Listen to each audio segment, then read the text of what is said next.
The official Master and Apprentice trailer has just dropped for Dragon Ball Sparking Zero, and we're going to be doing an in-depth analysis where we dissect all of the OG and iconic things from the original Budokai Tenkaichi 3 game and how it compares now to Dragon Ball Sparking Zero. Now, the theme of the trailer being Master versus Apprentice, they basically go through a variety of instances throughout Dragon Ball Z and Dragon Ball Super, and even back to OG Dragon Ball, revamping characters that had a master and student sort of dynamic. Now, the trailer obviously first starts off with Piccolo and Kid Gohan. This is towards the beginning of the Dragon Ball Z series where Piccolo takes Gohan as his pupil. It's really cool to see now that we're actually getting some Gohan gameplay. Throughout all of the previous trailers, Gohan was yet to be confirmed, but within this trailer, we have a variety of different Gohans that have been confirmed so far for Sparking Zero. That being said, this portion of the trailer opens up with Piccolo grabbing Gohan and throwing him into the air. Piccolo actually does do this to Gohan in the anime. He also does it to a Cyberman when he fights the Saiyans for the first time on Earth. And I should probably say this now, a lot of what we see here in this trailer, with the exception of Beerus and Whis,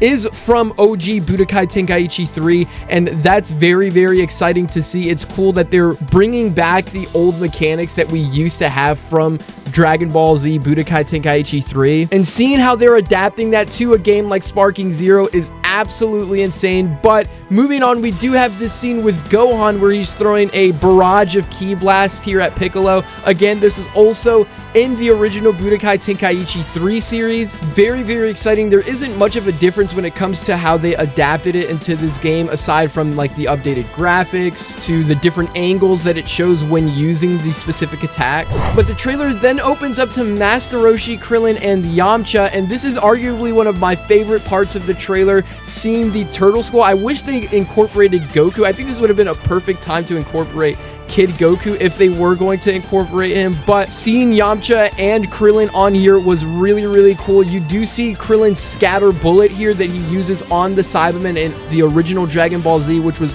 also a part of his moveset in Budokai Tenkaichi 3, along with Yamcha's Wolf Fang Fist. Now, I'm pretty sure this is in every game that Yamcha's in. Yamcha always has the Wolf Fang Fist, so there's no surprise there. But the Wolf Fang Fist does look incredibly clean here in Sparking Zero. The cutscene for the Wolf Fang Fist is absolutely phenomenal. We do have a brief introduction to Master Roshi's fighting mechanics, which is very, very similar to his fighting mechanics to Budokai Tenkaichi 3.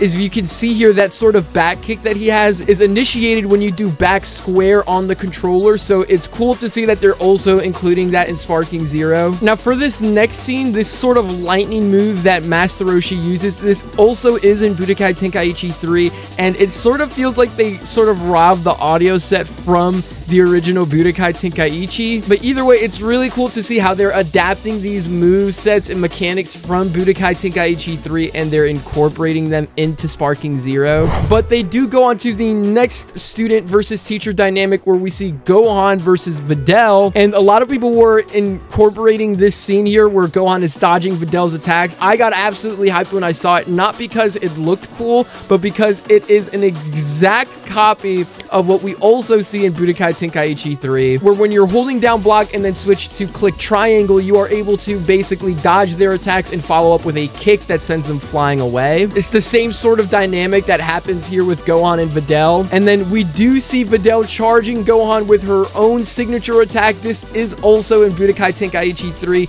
showing it on the screen right now. They do add a lot of good touches on it for Sparking Zero, where they change the angles, make it into a much better barrage of punches from Videl. And it's cool to see that they're even improving on movesets and mechanics for sort of irrelevant characters like Videl. Like, I'm sure a lot of people don't care about Videl as much as they do for other characters. So to see that they're doing it for smaller characters like Videl gives us big hope for what they could do for even bigger characters. Now, this next scene is the first introduction in terms of Dragon Ball Super for the teacher versus student dynamic, where we have Whis against Beerus. Now, this is insane as well. And for the main reason why this is insane is because this is something completely new. This is not something that has been revamped off of Budokai Tenkaichi 3, because these two characters were not in the original Budokai Tenkaichi 3. You could get more of like a dynamic on what they could have been like in Budokai Tenkaichi 3 off the BT4 mod, but that's not very accurate. But if there's anything I really love about this portion of the trailer, it's how they basically fit Whis' personality and Beerus' personality into this portion here literally perfectly. Like, there's absolutely nothing wrong with it. Whis just laughing and handing his hands behind his back. It's such a Whis thing to do.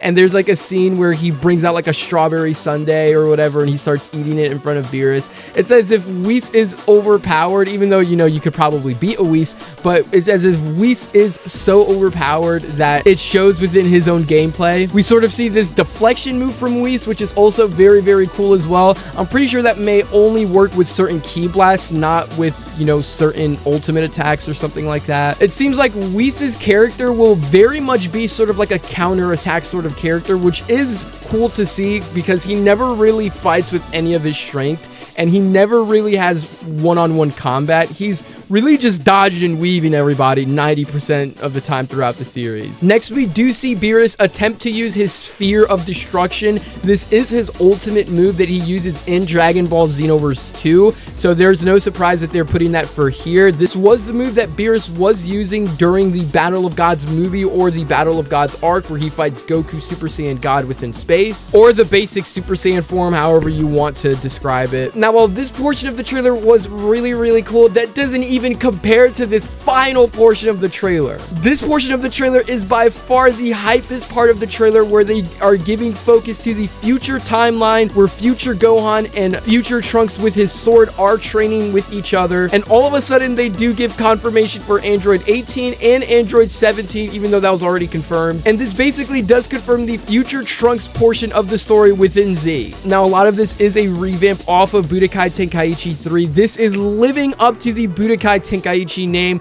with the amount of things that they're bringing back in terms of the moves and mechanics, showing a little bit of the gameplay and the fighting mechanics with future Trunks, Android 18, Android 17, and future Gohan. Getting into their ultimate attacks, we do see a rinse and repeat of Android 17's ultimate attack in this trailer that he uses within Budokai Tenkaichi 3. Future Gohan transforms into a Super Saiyan, which confirms a second part of his character slot in the roster. Future Trunks also has his portion where he turns into a Super Saiyan and he uses the burning attack, which is just incredibly hyped to see. It's so cool to see how these character sets are really living up to Budokai Tenkaichi 3 and what Budokai Tenkaichi 3 was offering. While this isn't called Budokai Tenkaichi 4, it is living up to being the next portion of the Budokai Tenkaichi series. But the hypest part of the trailer by far is where Gohan grabs the leg of Android 17 and throws him down to the ground as he steps back to use a one-handed Kamehameha. While this is so incredibly hype because it looks so fire, it is literally a rinse and repeat of what we had in Budokai Tenkaichi 3 for future Gohan's ultimate. And it's really cool to see how these portions of the game aren't even necessarily cutscenes. They are literally just incorporated in each character's movesets. But this confirms a new line of characters. We have like 3 to 4 different Gohans confirmed now. We are getting more characters within more trailers soon to come. Let me know what you guys thought about this trailer down in the comment section below. If you guys enjoyed these in-depth analyses, make sure you hit me with a like button down below. It really supports the channel. And blessed are the people who are behind the desk and making this game. This game is absolutely gorgeous, and thank you for watching.